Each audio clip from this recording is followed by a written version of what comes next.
أعوذ بالله من الشيطان الرجيم بسم الله الرحمن الرحيم সম্মানিত দর্শক, আশা করি আল্লাহর অশেষ রহমতে সকলেই ভালো আছেন। আমিও আলহামদুলিল্লাহ ভালো আছি।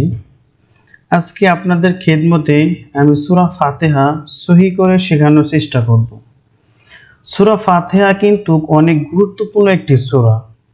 সূরা ফাতিহা না হলে কিন্তু আমাদের নামাজ হবে না। নামাজে যদি আমরা অন্য কোনো সূরার অর্ধেক বা তার একটু বেশিও পড়ি, 3 আয়াত বিশিষ্ট একটি আয়াত যদি আমরা পড়ি তাহলে কিন্তু নামাজ হয়ে যাবে। কিন্তু সূরা ফাতিহা এমন একটি সূরা যেটি সম্পূর্ণই আমাদের পড়া লাগবে। সুন্নাত বলেন, ফরজ, নফল, প্রতি রাকাতেই সূরা ফাতিহা পড়তে হয়। এই জন্য সূরা ফাতিহা অনেক গুরুত্বপূর্ণ। যারা সহি করে পড়তে পারেন না তারা ধৈর্য সহকারে আমার এই ভিডিওটি দেখুন, তাহলে খুব সহজে আপনারা সহি করে সূরা ফাতিহা পড়তে পারবেন ইনশাআল্লাহ। তাহলে শুরু করি। সূরা শুরু করার আগে অবশ্যই বিসমিল্লাহ বলতে হবে। বিসমিল্লাহির রহমানির রহিম। আলিফ লাম জবর আল, হা মিম জবর হাম, দাল পেশ দু, আল হাম দু। লাম লাম জের লিল, লাম খাড়া জবর লা, লিল্লাহ, হাজের হি, লিল্লাহি। খাড়া জবর থাকিলে এক আলিফ টেনে পড়তে হয়, লিল্লাহি। রব জবর রব, বা লাম জের বিল, রব্বিল। আইন খাড়া জবর আ, লাম জবর লা, আলা। মিমে আজের মি। জেরের বাম পাশে যজমালা ইয়া থাকিলে সেখানে এক আলিফ টেনে পড়তে হয়, মিমে আজের মি, নুন জবর না, মি না। এখানে লেখা আছে মি না, কিন্তু আমরা পড়ি আলামিন। কেন পড়ি? আয়াতের শেষে যে হরফটা থাকে তার উপরে জবরজের থাকলে পড়া লাগে না। জবরজের বাদ দিয়ে এখানে একটা সাকিন, একটা জজম অ্যাড করতে হয়। অনেক জায়গায় লাস্ট হরফে জজম সাকিন দেওয়া থাকে। এখানে খেয়াল করেন, আলাইহিম, দেখেন এখানে স্টপ চিহ্ন আছে, মিমের উপরে একটা সাকিন আছে, জজম আছে, কিন্তু এখানে নাই। লাস্ট হরফে থাকলে ভালো, না থাকলে একটা জজম দিতে হবে, জবরজের বাদ দিতে হবে। লাস্ট হরফের আগে যদি মদের হরফ অথবা মদের হরকত থাকে, মদের হরফ কোনগুলো? আলিফ, ওয়াও, ইয়া। মদের হরকত খাড়া জবর খাড়াজের উল্টা পেশ। যারা এই নিয়মগুলো জানেন না তারা অবশ্যই আমার চ্যানেলে ধারাবাহিকভাবে নিয়মগুলো ভিডিও আপলোড করা আছে, ওখান থেকে দেখে নিতে পারেন। তো লাস্ট হরফের আগে যদি মদের হরফ অথবা মদের হরকত থাকে সেখানে 3 আলিফ টেনে পড়তে হয়। এটা হচ্ছে মধ্যে আরজি। তাহলে এখানে কি হবে? আলামিন। নুনের উপরে জবরটা বাদ দিতে হবে। এবার আমরা রিডিং পড়ি। আলহামদুলিল্লাহি রাব্বিল আলামিন। আবার পড়ি, আলহামদুলিল্লাহি রাব্বিল আলামিন। শব্দের শুরুতে হরফে যদি তাসদীদ থাকে, শুরুতে বলতে এখানে কিন্তু আরো দুটো হরফ আছে কিন্তু এই দুটো ধরা যাচ্ছে না, এখানে রর উপরে তাসদীদ। এরকম থাকিলে অবশ্যই আলিফের উপরে একটা জবর মনে মনে ধরে নিতে হবে। তাহলে কি হবে? আলিফের উপরে মনে করেন জবর আছে, তাহলে আলিফ র জবর আর, রহা জবর রহ, আর রহ, মিম খাড়া জবর মা, আর রহ মা। নুনের সাথে নিচে র অ্যাড করতে হবে, কারণ রর উপরে তাসদীদ আছে। নুন রজের নির, আর রহ মা নির, র জবর র। তাসদীদ থাকলে 2 বার পড়তে হয়, র জবর র, হায়াজের হিম। এখানে হিম হবে নাকি হিমি? কি হবে? আপনারা আশা করি বুঝতে পেরেছেন, এখানে হিম হবে, কারণ লাস্ট হরফে জবরজের পড়া লাগে না। লাস্ট হরফটা আমাদের পড়তে হবে একটা জজম দিয়ে।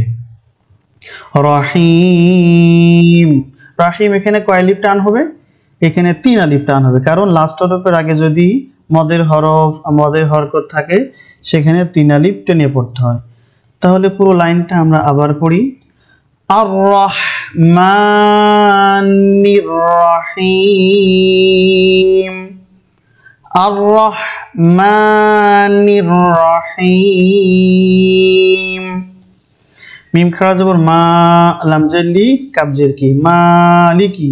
ইয়াও জবর ইয়াও, মিম দাল জের মিদ, দালিয়া জের দিন, মালিকি ইয়াউমিদ্দিন, মালিকি ইয়াউমিদ্দিন। আলিফ ইয়া জের ই, ইয়া আলিফ জবর ইয়া, ইয়া কাব জবর কা, ইয়াকা।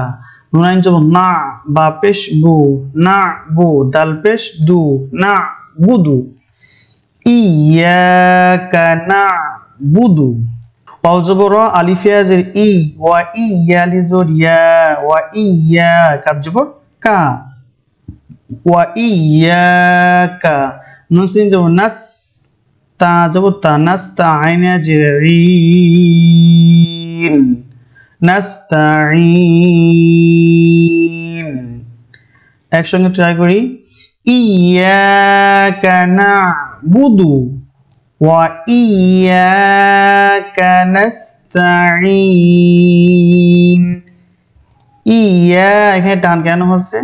খালি আলিফের ডাইনে জবর, এখানেও খালি আলিফের ডাইনে জবর, এই জন্য এখানে এক আলিফ টান হবে, আর লাস্টে এখানে টান হবে 3 আলিফ, মধ্যে আর জি। আলিফ হা জের ইহ, দাল জের দি, ইহ দি। নুন সাদ জবর নস, ইহ দি নস। সাদ সি ওয়ালি জবর র, সিরা। ত সাথে নিচে লাম পড়তে হবে, ত লাম জবর তল, সিরাতাল। মিম সিন পেশ মুস্তা জবর তা, মুস্তা। কাফিয়া জের কিম, মুস্তাকিম। ইহদিনাস সিরাতাল মুস্তাকিম।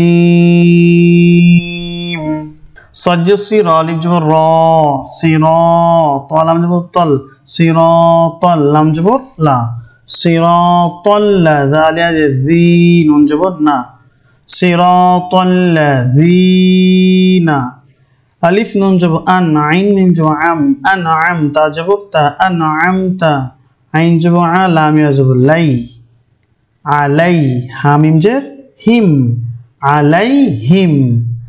সিরাতাল লাযিনা আনআমতা আলাইহিম। আবার বলছি, সিরাতাল লাযিনা আনআমতা আলাইহিম। টানগুলো খেয়াল করেন। র আলিফ জবর র, খালি আলিফের ডাইনে জবর, এই জন্য এখানে এক আলিফ টান হবে। জি ইয়া সাকিন ডাইনে জের, এই জন্য এখানে এক আলিফ টেনে পড়তে হবে।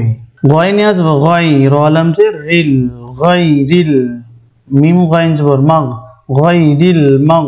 দয় দাও পেশ দু, মাগ দু, বাজের বি, মাগ দু বি, গয়রিল মাগদুবি। আইন জবর আ, লাম ইয়া জবর লাই, আলাই। হামিম জের হিম, আলাইহিম। ওয়াও জবর র, লাম দয় জবর লদ, ওয়ালাদ। দয়ত লাম জবর দল। মদের হরফের অথবা মদের হরকতের পরের হরফে যদি তাসদীদ থাকে, সেখানে 4 আলিফ টেনে পড়তে হয়, আর এই সার্কেলটা অবশ্যই থাকে। এই সার্কেল যে হরফের উপরে থাকবে, সেখানে মনে করতে হবে 4 আলিফ টেনে পড়ার নিয়ম আছে। তাহলে দদ আলিফ জবর দল, লাম ইয়া জের লিন,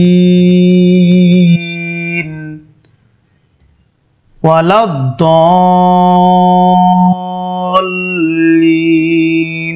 টান দিয়ে লামের সাথে অ্যাড করতে হবে, দল্লিন। এবার একসঙ্গে ট্রাই করি। গায়রিল মাগদুবি আলাইহিম ওয়ালাদ-দল্লিন। এবার টানগুলো খেয়াল করি। দয় দ পেশ দু, এখানে এক আলিফ টান হবে, কারণ অসাকিন ডাইনে পেশ, অথবা পেশের বাম পাশে জজমালা ওয়াও। এখানে দ, এখানে 4 আলিফ টান হবে, কারণ মদের হরফ আলিফ আছে, মদের হরফের পরের হরফে তাসদীদ থাকিলে সেখানে 4 আলিফ টেনে পড়তে হয়। লিন, এখানে 3 আলিফ টান হবে। প্রথমে শিখাইছি যে লাস্ট হরফের আগে যদি মদের হরফ, দেখেন এখানে মদের হরফ ইয়া আছে, লাস্ট হরফের আগে যদি মদের হরফ অথবা মদের হরকত থাকে সেখানে 3 আলিফ টেনে পড়তে হয়, মধ্যে আরজি।